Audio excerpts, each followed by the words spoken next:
Hello everyone. I'm working on the A-wings again. I've got the LEDs installed in the small one, the snap type kit. And this is what they look like when they're lit up. Let's see if it's going to cooperate today. Yeah, it is. Let me drop the camera down and focus where it needs to be. They're not very bright. I mean, you can see it over this light. If I cut this light off, you can see it better. They're flickering on and off because I don't have the best of connections right now. You'll notice one's slightly different color than the other. Okay? They're not quite the color I want. Yeah, it's the connection. See, if I hold the connections, they quit flickering. Okay?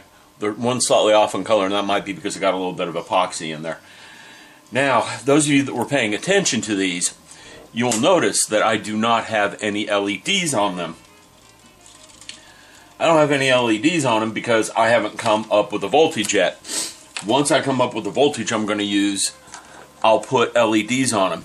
That's in part because I haven't decided if I'm going to power this with like AA batteries or a 9-volt.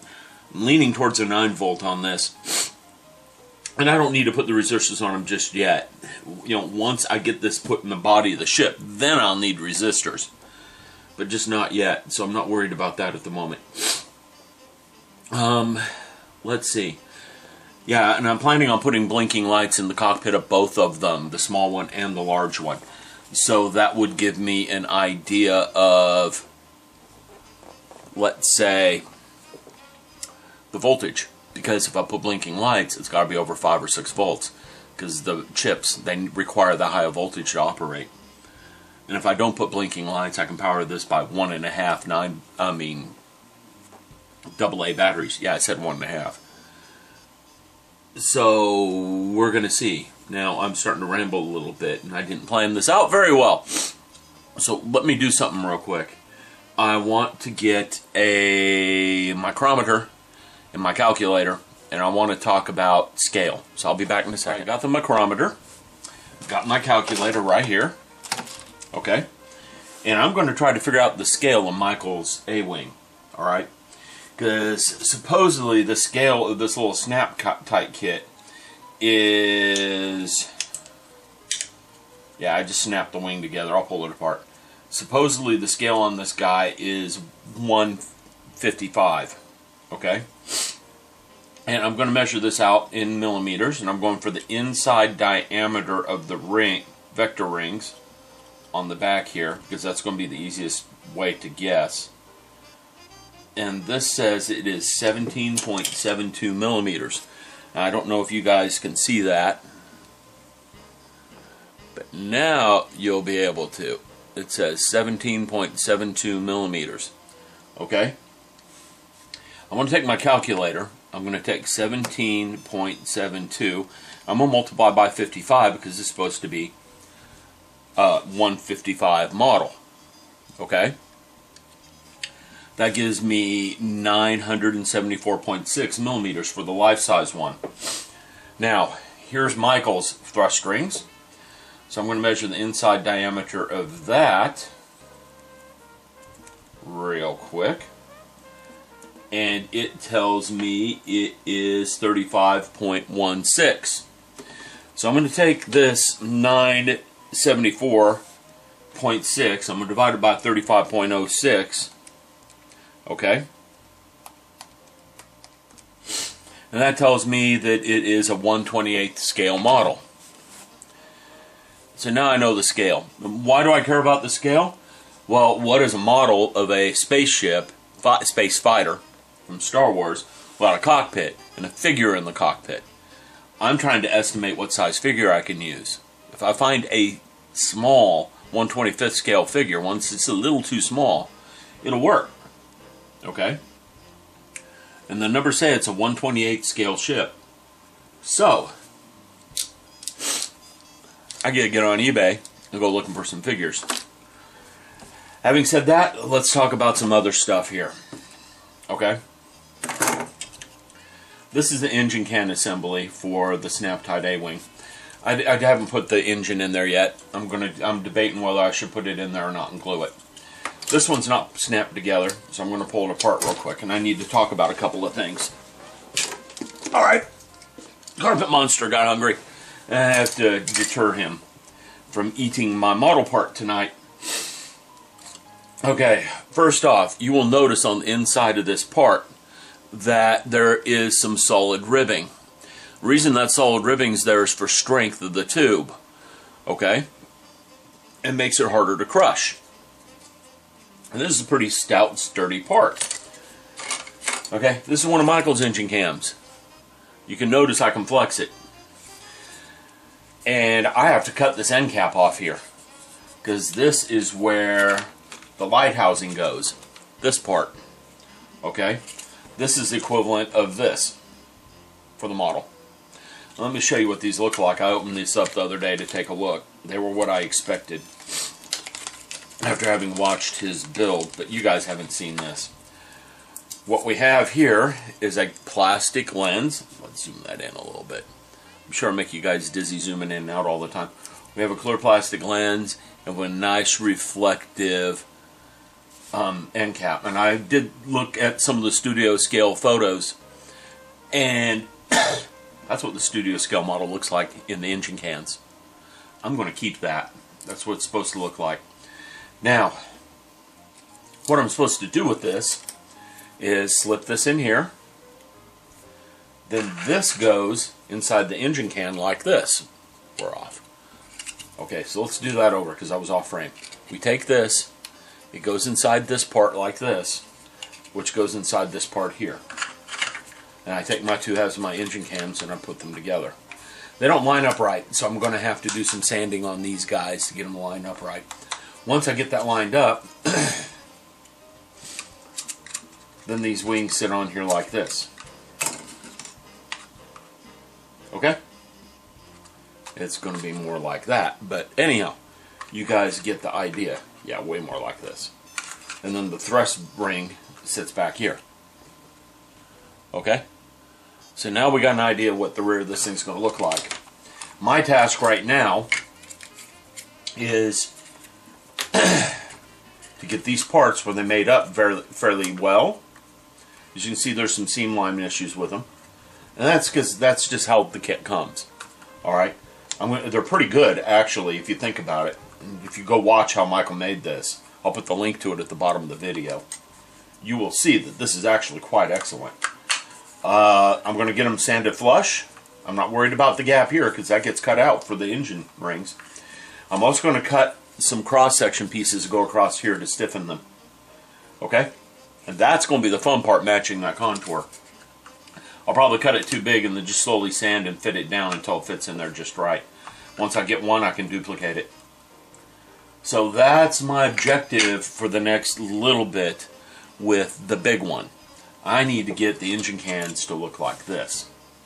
I got some panel lines to scribe, I got some hinges to make, I've got some ribbing to go around the outside, which will help stiffen this, by the way. This ribbing will.